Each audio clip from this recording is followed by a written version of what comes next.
राष्ट्रवादी काँग्रेस पक्षातील दोन्ही गटातील आरोप प्रत्यारोप काही केलं थांबताना दिसत नाहीयेत। राज्याचे उपमुख्यमंत्री अजित पवार यांनी राष्ट्रवादी काँग्रेसचे अध्यक्ष शरद पवार यांच्याविषयी केलेल्या वक्तव्यावरून राष्ट्रवादी काँग्रेस शरद पवार गटाचे आमदार जितेंद्र आव्हाड यांनी अजित पवारांवर कठोर भाषेत काल टीका केली होती। यावर आता अजित पवार यांनी प्रत्युत्तर दिलंय। माझ्या त्यांच्याबद्दलच्या भावना मी वेळोवेळी मांडलेल्या आहेत, पण काही लोकांना धचा मा करायची सवयच असते।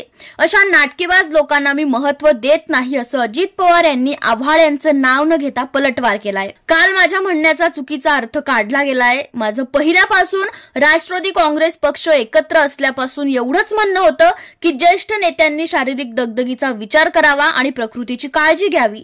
हे मत मी पूर्वी देखील मांडलेलं आहे, मात्र काही लोक स्वतःच्या राजकारणासाठी ज्येष्ठ नेत्यांचा वापर करू पाहतात, त्यांना ह्या गोष्टी कळणार नाहीत असं अजित पवार म्हणालेत।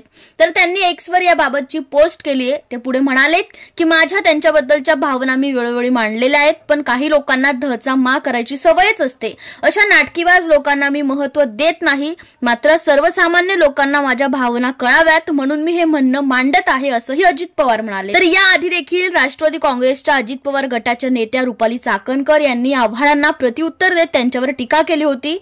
राज्यात द्वेष पसरवून समाधान झालं नसावं म्हणून जितेंद्र आव्हाड पवार कुटुंबात टेंभा घेऊन आग लावण्याचं काम करत आहेत। अजित दादा यांच्या बोलण्याचा मतितार्थ वेगळा काढून लोकांची दिशाभूल करू नका। लोक हुशार आहेत, त्यांना दुधात मिठाचा खडा टाकणारे आव्हाड सहज कळतात, त्यामुळे तेलघाले आव्हाड तुम्ही आता गप्पच बसा असं रुपाली चाकणकर म्हणाल्यात। तर त्यांनी त्यांच्या एक्स अकाउंटवरून याबाबतची पोस्ट केली होती। या सगळ्यावर पुन्हा एकदा जितेंद्र आव्हाड यांनी प्रत्युत्तर दिलंय। नाटकी लोकांना किंमत देत नाही तर खुलासा कशाला करता आहात?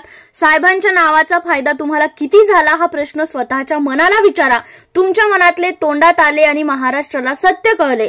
जाऊ द्या, कधीतरी खरा चेहरा बाहेर येतोच, नाहीतर तुम्ही इतकी सारवासारव केली नसती। आणि हो, कावळ्याच्या शापाने गाय मरत नसे असा पलटवार जितेंद्र आव्हाडांनी केलाय। मात्र तुम्हाला या सगळ्या प्रकरणावर काय वाटतं ती प्रतिक्रिया खाली कमेंट बॉक्समध्ये कळवा आणि बोलो अंबावनेरच्या YouTube चॅनलला सबस्क्राईब करा।